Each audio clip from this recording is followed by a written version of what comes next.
vamos a hablar sobre la historia clínica, ¿no? La historia clínica, pero como estamos rotando en la parte respiratoria, vamos a dirigir un poco ahí a, a estas patologías que podamos nosotros encontrar.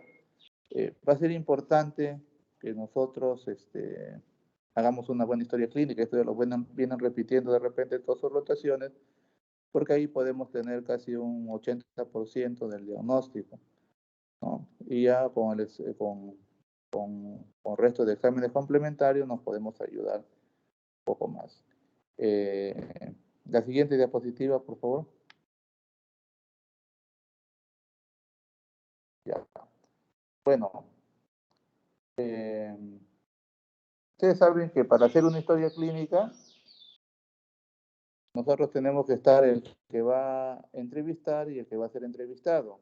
Y lógicamente va a tener que producirse un diálogo, una conversación entre ellos, y a eso lo vamos a llamar nosotros el interrogatorio. El interrogatorio va a ser el primer acto médico en el cual nosotros vamos a estar en contacto, y ese primer acto, ese primer contacto va a ser fundamental para que nosotros podamos hacer que el paciente confíe en nosotros y nos pueda contar todos sus males que nos debe referir. Porque si nosotros no hacemos un primer buen contacto, vamos a tener una, una barrera en la cual el paciente puede no contarnos todo y así no tener un buen diagnóstico final, ¿no? Ahí he puesto como corner, dice ya esto hace muchos años, dice que una frase antigua que sigue vigente y lo seguimos repitiendo: una buena anamnesis, dice, representa la mitad del diagnóstico. Él dijo ya hace más de 3 siglos, entonces sigue siendo vigente. Solo que ahora algunos se dicen que puede ser hasta un poco más de un 50%. Sterles dice: para el diagnóstico, para un buen diagnóstico, 1 hora de un cuidado interrogatorio, o sea, una buena anamnesis, vale más que 10 horas de la exploración. Esto es importante también porque yo examino lo que sé primero y examino ya teniendo una idea de qué cosa puede tener el paciente. Si el paciente me impresiona que tiene un derrame pleural, yo ya tengo que saber qué cosa voy a encontrar en el derrame pleural: a la inspección, palpación, percusión y ocultación. Y si yo sospecho que mi paciente tiene una neumonía, yo tengo que saber al examen físico qué cosa voy a encontrar. Porque si no encuentro lo que debe haber, quiere decir que no estoy haciendo un buen interrogatorio, no tengo una buena anamnesis o mi examen físico está mal.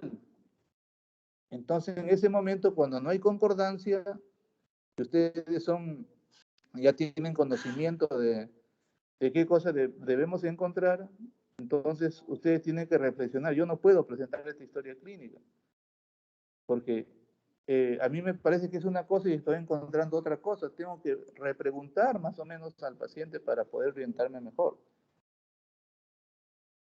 Y Padilla dice que la anamnesis es la base fundamental y no se puede sustituir esa, esa anamnesis. Yo no puedo eh, llegar a un diagnóstico con un examen auxiliar, por ejemplo. Hay exámenes que nos pueden decir o determinar el diagnóstico definitivo de alguna patología, pero acá nosotros tenemos que haber preguntado al paciente, y si no, preguntaremos en forma retrógrada, que actualmente se está haciendo. Un grave error. Primero ven la tomografía o la radiografía o un análisis y dicen: este es el diagnóstico, y quieren la historia clínica adecuarlo a ello.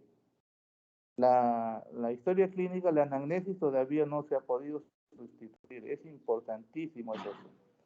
A ver, vamos a la siguiente, por favor.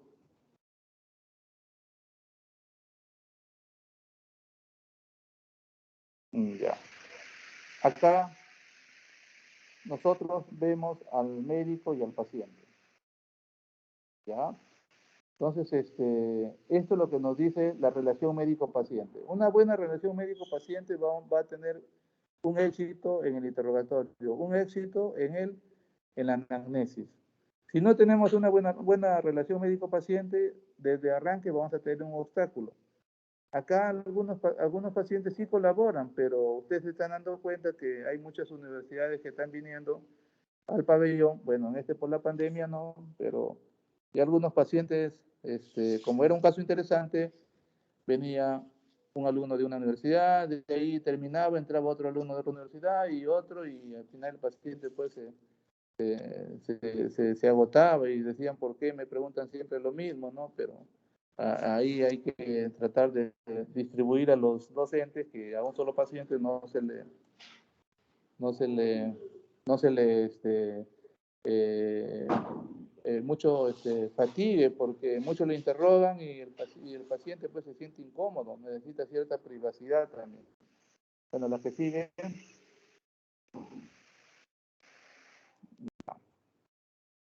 Bueno, cuando el paciente nos conversamos con el paciente, nosotros tratamos de coger ciertas molestias que nos dice el paciente, pero esa molestia puede ser un síntoma o si lo observamos puede ser un signo. Entonces, acá en la parte de semiología se va a tratar de ver esos síntomas y signos que van a ser fundamentales porque hay patologías que presentan ciertos síntomas y signos y eso nos va a ayudar para orientar a un diagnóstico sindrómico. Esto de acá va a ser fundamental, es como un rompecabezas, ¿no? Si yo, si yo, si yo sé ordenar mis síntomas y signos, lógicamente voy a tener una visión más clara de qué cosa puede tener el paciente. El paciente no nos va a decir, doctor, tengo hemoptisis, doctor, tengo disnea, no nos va a decir, sino nos va a decir con sus propias palabras. Doctor, últimamente me estoy cansando, cada día me agito más, me falta el aire. O sea, la disnea el paciente lo puede referir de diferentes formas, pero nosotros tenemos que, cuando pongamos en nuestros síntomas y signos principales, yo no voy a poner pues agitación, no voy a poner falta de aire, ¿no? Sino tengo que concretarlo y poner disnea. A ver, la que sigue, por favor. Bueno, un signo, ustedes ya lo saben, ya, bueno, los síntomas, como hemos dicho, es una parte subjetiva, el síntoma es una parte subjetiva que nos refiere al paciente. Muchas veces, o unas cosas no lo podemos medir, ¿no? Pero como es en la DINA, pero hay escalas que nosotros podemos cuantificarlo de repente. Y el signo, pues, son manifestaciones objetivas que nosotros ya observamos. Si el paciente me dice, doctor, he tenido hemoptisis o tengo hemoptisis y no lo vemos, bueno, será un signo porque nos está refiriendo el paciente. Pero si nosotros en ese momento lo vemos hemoptizar, ya no solamente sería un síntoma, perdón, sino sería un signo, ¿no? Entonces, eso es lo que nosotros visualizamos, ¿no? En el caso de un paciente, acá en la diapositiva dice una ictericia, ¿no? Que el paciente se pone de coloración amarillenta, o de repente ya la fiebre cuando lo cuantificamos, en el caso de nosotros podría ser pues una cianosis, la color azulada de la piel y mucosa, una cianosis que sí nosotros lo observamos, entonces sería un signo. A la que sigue, por favor. Bueno, el síntoma ya lo mencionamos, es subjetivo lo que nos dice el paciente y eso también ya ustedes lo tienen bien claro. Pienso yo, al terminar ya prácticamente la rotación, deben tenerlo bien claro. Sigan, por favor. Ya.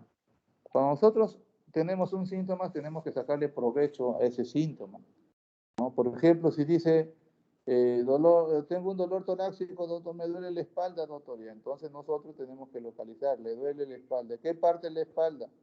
¿Qué parte de la emitora? ¿Derecho o izquierdo? Porque cuando son bilaterales casi no hay mucha importancia. Pero cuando es unilateral, ahí sí puede haber una importancia. ¿Por qué? Porque el dolor está localizado, posiblemente por ahí sea que esté el problema, por ahí sea que tenga la patología, ¿no? Deberíamos saber cuál es la intensidad del dolor, el dolor si irradia, no se irradia, con qué calma, con qué aumenta, ¿no? Cuánto tiempo dura, desde cuándo lo tiene, o sea, cómo el tipo de dolor, tipo hincada o no. O sea, ustedes ya llevaron neurología, me supongo, ya saben describirlo, ya saben todas las características que tienen que describir cuando hablen de dolor.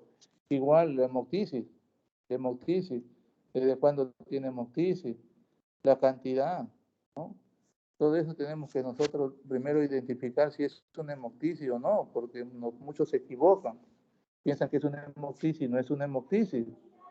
Desde acá nosotros cuando tengamos un síntoma, nosotros tenemos que, como se dice vulgarmente, sacarle jugo y preguntar todo lo que tenemos que preguntar, porque ese es el momento. Si no, de nuevo van a tener que regresar al paciente si no preguntan algo. Ustedes se van a dar cuenta por ciertas características nos va a diferenciar de una enfermedad a otra. La siguiente, por favor. Y los signos, pues, son los que son evidentes, ¿no? Lo que son evidentes, ¿no?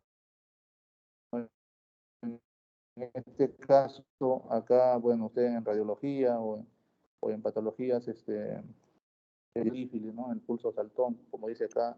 Entonces nosotros, en lo que es el aparato respiratorio, nosotros miramos un signo típico que son el hipocratismo digital.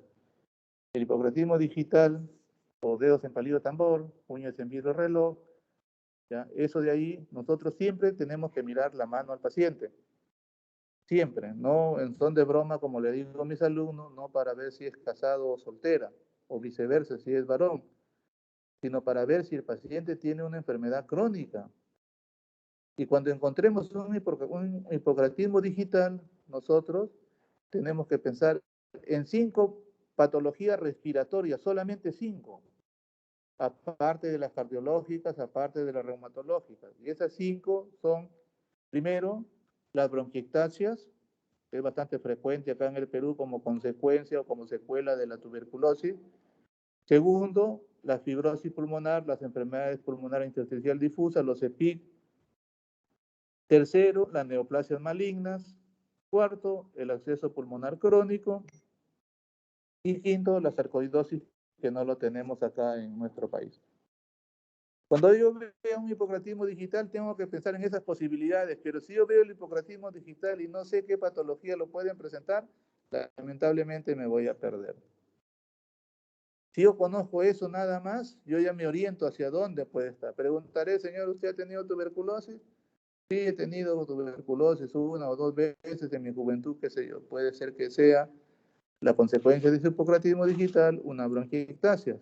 Señor, ¿usted en qué ha trabajado? No, yo me he dedicado a la construcción, pero un tiempo trabajé en la mina. O sea, esos datos nosotros nos va a dar bastante, lo tenemos que tomar como muy importante, porque eso nos va a orientar hacia el diagnóstico, solamente teniendo ese signo que le digo. ¿Diga? Y un síndrome, ustedes ya saben, un síndrome es la agrupación de tantos síntomas y signos, pero no la agrupación por agruparlo nada más, sino la agrupación porque yo sé qué patologías, qué síntomas tiene y al examen físico qué cosas voy a encontrar. Eso es lo que ustedes tienen que saber. Primero, cuáles son los síntomas y signos respiratorios de nuestra rotación, que lo vamos a ver todavía mañana y pasado, vamos a hablarlo. Ustedes tienen que saber qué enfermedad, por ejemplo, el derrame pleural o la neumonía, por qué viene el paciente, qué molestia refiere cuando tiene el paciente neumonía. Pero si yo no sé que mi paciente con neumonía, yo no sé que mi paciente con asma, qué síntomas tiene, no voy a poder armar mi rompecabezas, pues. Pero si yo tengo la idea ya, qué cosa tiene mi paciente, qué síntomas tiene mi paciente que tiene EPOC, me va a ser más fácil. ¿Ya? Entonces, todo esto se va a encontrar pues entrelazado, va a estar unido, tenemos que armar las piezas así correctas. Yo no puedo armar un rompecabezas, estoy armando de Superman y le voy a poner pues ahí una pieza de la Mujer Maravilla. Es algo incorrecto. Igual va a suceder con las patologías. Yo no puedo hablar de una neumonía si que hablo de un neumotórax. No puedo mezclarlo, los síntomas y signos. No puedo, porque cada uno tiene ya sus propias características. El examen físico vamos a corroborar eso. Pues. La que sigue, por favor.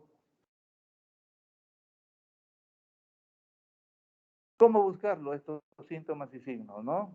Primero, cuando nosotros tenemos al paciente, nosotros no podemos decirle, señor, ¿qué síntomas tiene usted? ¿O qué signos tiene usted? No podemos decir porque el paciente no sabe. Tenemos que hablarle en forma sencilla, ¿no? Dígame usted qué molestias tiene, ¿no? ¿Por qué viene acá? ¿Qué le aqueja? ¿Qué le duele? O qué cosas, o sea, cosas simples para que él nos pueda entender. Y eso de ahí el paciente pues comienza a hablar, pero comienza a hablar a su manera. Como le decía al inicio, él no me va a decir, doctor, vengo por hemoptisis.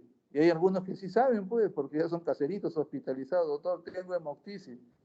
Y todavía dicen hemoptisis moderada, doctor, pero ya ha sido severa la vez pasada. O sea, como están hospitalizados, escuchan a veces que hablamos con los residentes o los internos, y ellos también ya, y aparte que se enteran de su patología, y a veces corrigen al residente, cuando está recién les corrigen muchas veces, porque nos escucha hablar y ellos ya están empapados de su patología. Siga.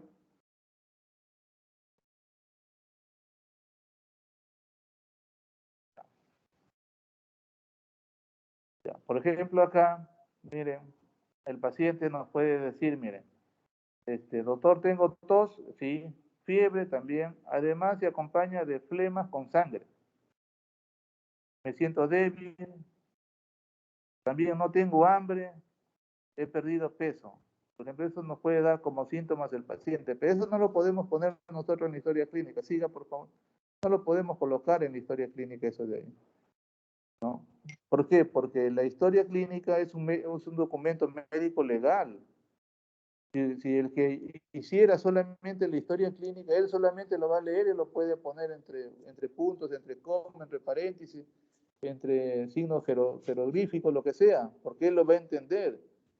Pero una historia clínica es un documento médico legal que lo van a leer otros médicos, inclusive ni siquiera siendo médico, lo puede leer el juez si cometemos algún acto que no es correcto, ¿no?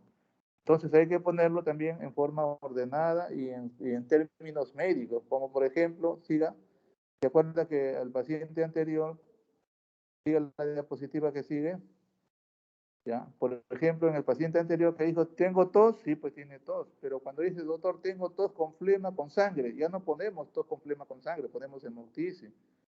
La fiebre, tenemos que ponerle fiebre nomás, pero dice, doctor, estoy decaído, desganado, astenia. Ya, doctor, no tengo apetito, ya no podemos poner no tiene apetito. Acá le han puesto anorexia, pero creo que si ha disminuido nada más no sería anorexia, sería hiporexia. Doctor, estoy bajando, he bajado de peso, he perdido peso, entonces vamos a ponerle pérdida de peso.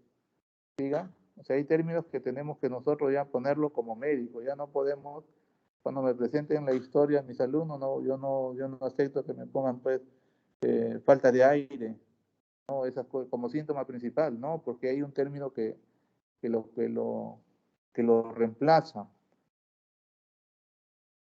¿Ya? Por ejemplo, algunos pacientes, cuando ustedes les preguntan, estos ya son los caseritos, señor, ¿por qué viene usted a la consulta? ¿O qué molestia? No, doctor, yo ya tengo úlcera. Ay, chispa, ¿y ahora qué le pregunto? Dirán, ¿no? Ya, o me salió bocio, o sufre la presión, o tengo bronquiectasia, doctor. Algunos ya saben, ya tengo bronquiectasia, lo que es el aparato respiratorio, doctor, tengo bronquiectasia.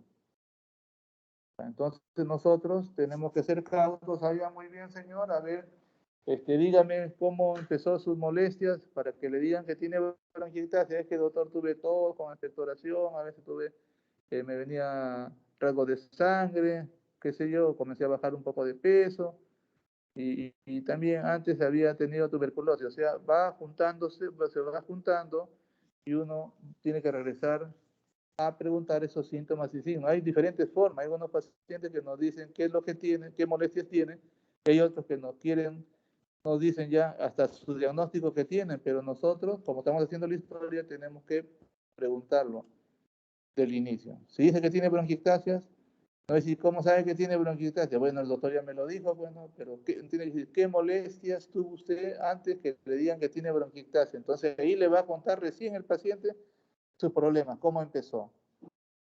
A ver la que sigue.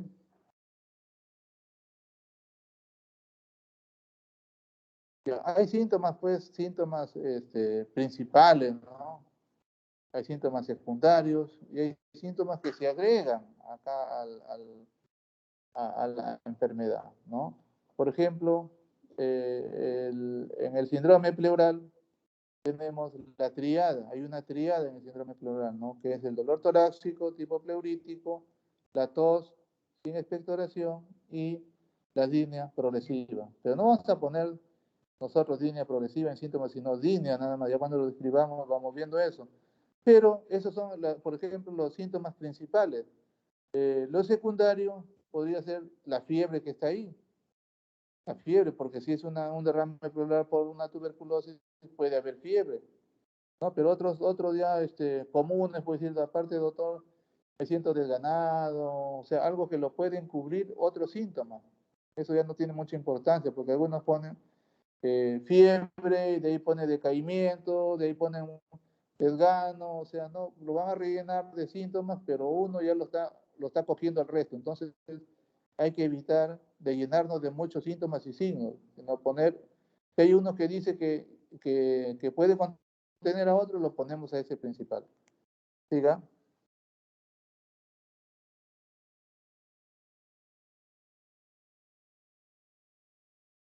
Y estos son los signos. Los signos también, hay varios signos propios de cada patología, ¿no? Los signos, como le decía, en este caso de nosotros, signos evidentes, tenemos la cianosis y el hipocratismo digital. Y la hemoptisis cuando ya nosotros lo vemos, pues exactamente, ¿no? Sigue, por favor. Ya, vamos, siga. Relato cronológico. Es importante también, siga, es importante también esto de acá, ¿no? Porque cuando nosotros hablemos de relato cronológico, nosotros tenemos que colocar cómo han ocurrido las cosas. Por eso hay un tiempo de enfermedad. El tiempo de enfermedad, por ejemplo, si me dicen, doctor, yo he tenido hace 2 años tuberculosis, ¿ya? Y bueno, ya varias veces vengo botando sangrecita, todas las veces, y hace casi 6 meses no he tenido hemoptisis, ¿no? ¿Y cuándo empezó a hemoptizar? Recién he hemoptizado hace 5 días. Nuevamente me ha venido sangrado y tengo tos con expectoración, toda esa cuestión. Entonces nosotros podemos poner ahí el tiempo de enfermedad de 2 años y el episodio actual será el motivo que está viniendo por la última recurrente, ¿no? Que sería 5 días. Y cuando nosotros relatemos nuestro relato cronológico, tiene que coincidir con el tiempo de enfermedad. El paciente refiere que su enfermedad se inicia hace, en este caso, 2 años. Por presentar, ¿qué? Tos, ¿no? La tos como ha ido primero, se ha sido con expectoración o poco a poco se ha ido incrementando. De repente, ahora último se incrementó ante los 5 días que venga el hemoptisis. Hace 2 semanas apareció nuevamente la tos, se incrementó con expectoración amarilla verdosa y hace 5 días se acompañó de sangrado. Ya. Hay que ir viéndolo cómo está yendo en el tiempo de nuestro relato cronológico. Siga, por favor. Bueno, ya eso de funciones biológicas, apetito, sed, ¿no? Orina, deposiciones, eso también, pues nosotros, el paciente que tiene que es un sintomático respiratorio que posiblemente tenga los síntomas de tuberculosis. Uno de los síntomas es que el apetito comienza a disminuir, en este caso, ¿no? Siga, por favor. Y así van a tener importancia. Cada uno de estos va a tener una cierta importancia, ¿no? Cuando el apetito está disminuido, cuando usted tenga un paciente, tienen que averiguar todo, todos los síntomas, signos, ¿no? Pero nosotros acá en el aparato respiratorio no vamos a hacer tanto hincapié en eso, porque el médico tiene que verlo en forma global. En este caso, nosotros vamos a dedicarnos un poco más a lo que es la patología respiratoria. Sigan, por favor.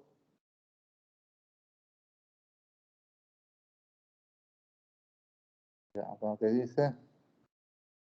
Ya, estos son sobre todo más para la parte gastroenterológica, ¿no? Si hay estreñimiento, hay diarrea, esas cosas. También hay que sospechar, nosotros tenemos ahí una tuberculosis intestinal, ¿no? O gastrointestinal. Eso de ahí también nos va a dar cuadros con diarreas, ¿no? Generalmente pedimos ahí análisis de BKNS, ¿no? Y este de la diuresis es importante, ¿no? Un paciente diabético, un paciente que tenga un problema renal, un paciente que está en insuficiencia renal es importante, ¿no? La hematuria también para nosotros es importante, porque la hematuria sintomática nos podría sospechar de una tuberculosis renal, pero eso generalmente lo ve la especialidad de nefrología. Nosotros, como programas de encargados de la tuberculosis, muchos piensan que como nosotros tenemos el programa, este, deberíamos también definir lo que es el diagnóstico de tuberculosis renal, tuberculosis ósea, gastrointestinal o cardíaca. Pero eso nosotros lo mandamos al especialista para que ellos determinen si les parece tuberculosis y nosotros damos el tratamiento. Siga, por favor.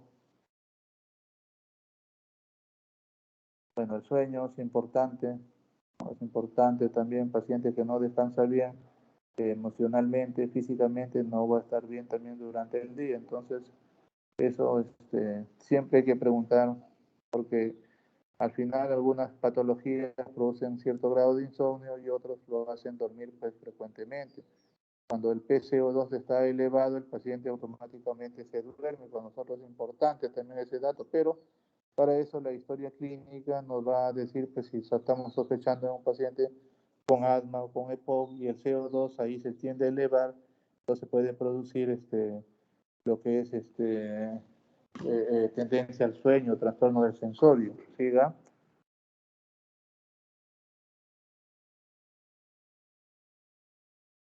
Los antecedentes también van a ser importantes, ¿no? Bueno, en este caso de nosotros, los antecedentes, la vivienda va a ser importante para nosotros, sí. ¿Por qué va a ser importante? Porque si un paciente tiene tuberculosis y solamente tiene 2 habitaciones en la casa y el paciente tiene tuberculosis BK positivo, posiblemente va a contagiar al resto de la familia. La crianza de animales, sobre todo de perros en la Sierra Central, que se dedican a la agricultura y a la ganadería, puede haber una patología de un quisquillotídico, ¿no? Una eutinococosis. Los hábitos nocivos, bueno, no solamente para los problemas respiratorios, si fuma eso, va a tener problemas. El tabaco nos va a dar problemas de cáncer pulmonar o de una enfermedad pulmonar obstructiva crónica, el EPOC que lo llamamos, ¿siga?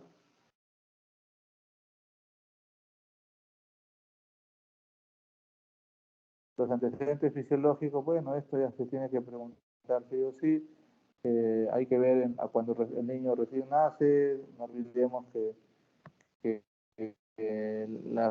si el agar, bueno, no saben ustedes qué es el agar, pero ese es para medir a ver cómo nace el paciente, si el paciente llora rápido, si el paciente está hipotónico, porque eso puede referir la oxigenación que llega al cerebro, nace flácido, posiblemente más adelante va a tener problemas de aprendizaje, y si es que esto se demora mucho, puede haber hipoxemia, puede traer problemas neurológicos, y cuando hay problemas neurológicos, ya el resto del sistema no funciona bien, y igualmente sucede con lo que concierne al aparato respiratorio. ¿Siga?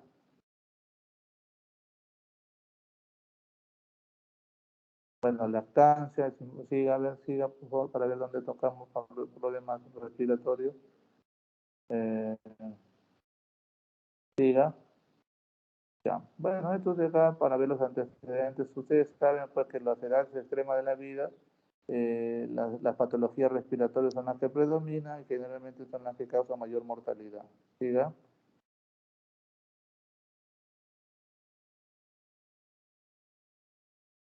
Bueno, manifestaciones de la infancia a veces parece no tener importancia, el sarampión, la varicela, la rubiola, no tener importancia, pero nosotros muchas de estas patologías del paciente adulto encontramos con bronquiectasia. Y a veces son estas enfermedades son las que producen bronquiectasia también, nos deja como consecuencia, porque esto empieza como problemas respiratorios altos, de ahí algunos se complican, hacen neumonía.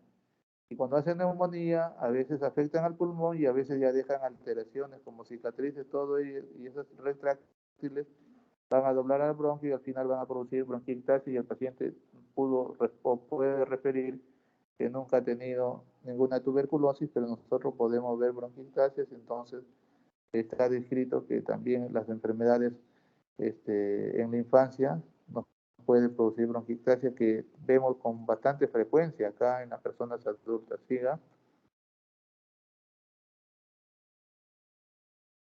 Las vacunas son muy importantes. Bueno, en este tiempo ya no es necesario. Antes teníamos que llevar a la fuerza a todos a vacunarlo, pero con lo que ha ocurrido en la pandemia, nosotros estamos pendientes para ver cuándo nos toca vacunar y tenemos que vacunarnos, porque las vacunas no son para evitar que no nos enfermemos. No hay vacuna que prevenga, por ejemplo, la tuberculosis, ¿no? Pero ¿por qué entonces le ponen la BCG a los recién nacidos? No es para que no les dé la tuberculosis, sino para que no le dé la tuberculosis severa, como la miliar, la meningia, ¿no? Eso de ahí va a evitar para que no nos dé la patología.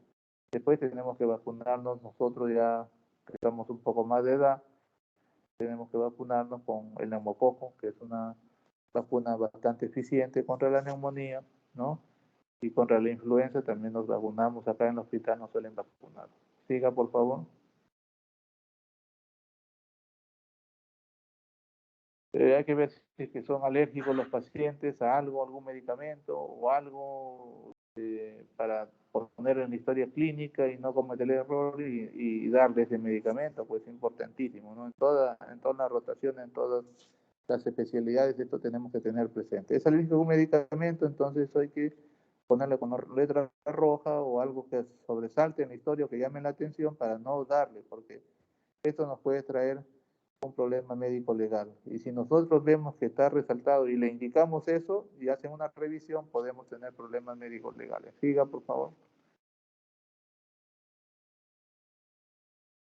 El tratamiento quirúrgico también, pues no, si vemos una cicatriz en un paciente, estamos hablando de la patología respiratoria, una cicatriz en el tórax, tenemos que preguntar a qué se ha debido, ¿no? Puede ser que haya tenido un accidente, puede ser que de niño se marcó, o puede ser una operación. Si ha sido una operación, hay que ver, de repente le han hecho una lobectomía o una neumonectomía, y el paciente lógicamente va a quedar con cierta limitación. Muy bien, siga.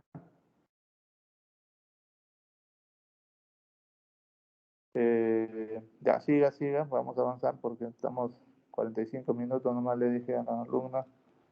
Ya, los antecedentes familiares es importante, ¿no? El paciente si ha tenido tuberculosis, si son diabéticos, si son asmáticos, o sea, eso al final nosotros lo vamos a poder tener, o un familiar ha tenido cáncer pulmonar o en otro sistema, entonces eso nos puede ayudar de repente a que algunas de ellas son genéticamente transmisibles, ¿no? Vamos, siga. Ya. Entonces acá ya estamos. Una buena historia clínica, como dice, nos va a ser, se obtiene al tener una buena anamnesis y un examen físico, ¿no? Que nos va a llevar a un diagnóstico correcto, ¿no? Eh, Se tiene que tomar los síntomas y signos eh, que presenta el paciente, no hay que desecharlo, hay que tratar de ordenarlo, así para poder armar un buen síndrome, ¿no? Por ejemplo, como le decía de ese rato, eh, el, si el paciente tiene un dolor torácico tipo hincada, ¿no? Disnea, tos sin expectoración, no, acá vamos a hablar de un síndrome pleural, ¿no? Que puede ser un derrame pleural o puede ser un neumotórax, acá pasó o neumotórax. Siga, por favor. La anamnesis del aparato respiratorio como en otra patología, debemos desde la afiliación, todos los síntomas, todos los datos que hay en la afiliación tienen importancia. Ay, se me acaba ya la batería. Ya, tienen importancia, ¿no? El relato cronológico, los antecedentes familiares, personales y familiares también son muy importantes para eso. Siga, por favor. Por ejemplo, ¿no? En lo que es el nombre tiene que estar pues en la historia sí o sí, ¿no? Están pidiendo unos datos de dirección, teléfono, correo, ahora como el mundo cibernético está pidiendo todo eso. Algunas patologías, por ejemplo, la raza negra, antes se decía que es bastante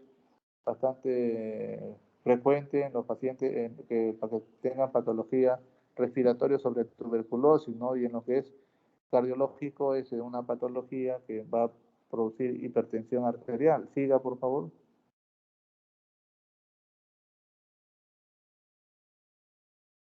La edad también, o sea, como le dije hace rato, las edades extremas de la vida nos van a dar problemas infecciosos comúnmente. Si el paciente tiene mayor edad, aparte de las infecciosas, nos puede dar problemas neoformativos o de cáncer. Y ya le dije, las enfermedades extremas de la vida, los problemas broncopulmonares son los que le cuesta la vida al paciente muchas veces, ¿no?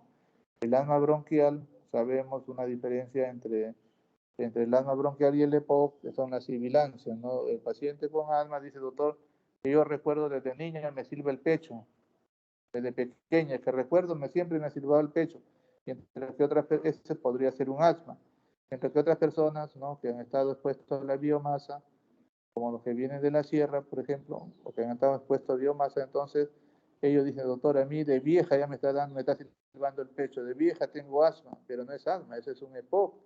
Hay que diferenciar eso de ahí bien. Las enfermedades neoformativas de cáncer ya han pasado pues, la cuarta, quinta década de la vida, son más frecuentes. Siga. Bueno, con respecto al sexo, hay patologías propias pues, del sexo masculino y el sexo femenino. ¿No? Se decía antes que la tuberculosis en la juventud predominaba en las mujeres. El neumotórax era más frecuente en los varones, ¿no? Y los cánceres pulmonares primitivos es más frecuente en los varones. Siga, por favor.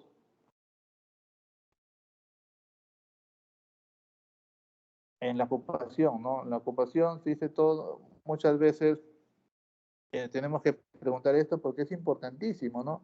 Por ejemplo, eh, los que trabajan, por ejemplo, en lo que es la destilería, los que trabajan en lo que es la minería, en lo que trabajan en lo que es la albañil, van a tener problemas como de neumoconiosis. Los trabajadores, nosotros, ustedes que se van a dedicar a la salud, podemos enfermarnos, sí, pueden enfermar infecto contagiosa, dentro de ella la tuberculosis.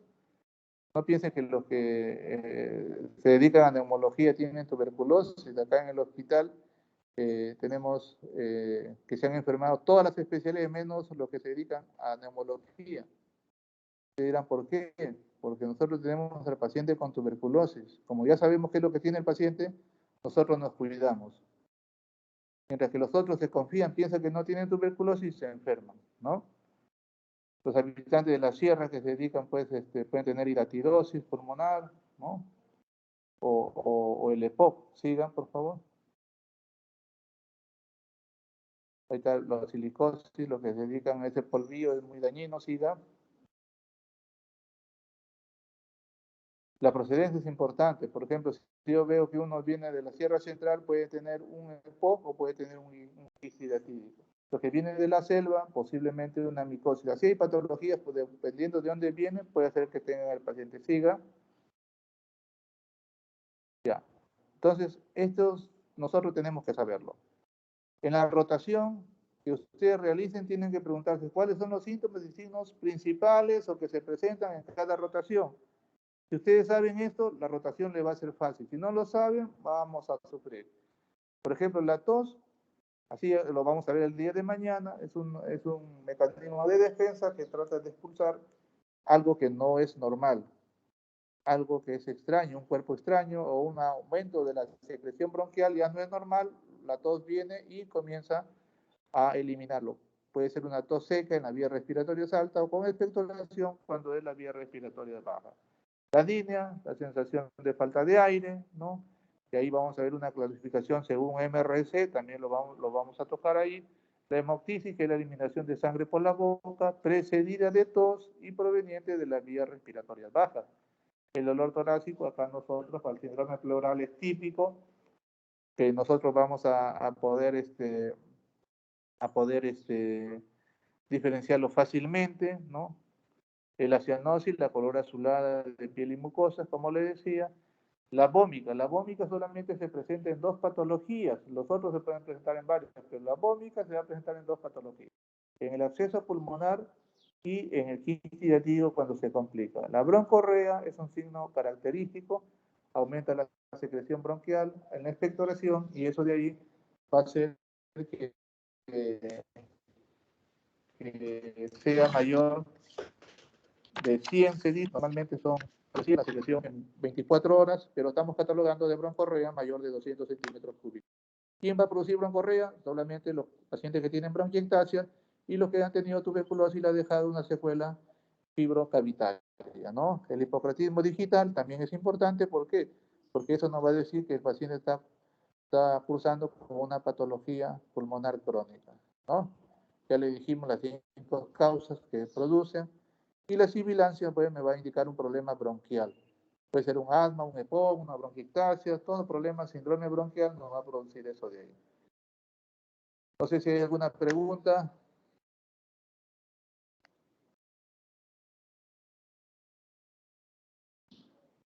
Denise, a ver, vamos a ver, Pablo Hacho.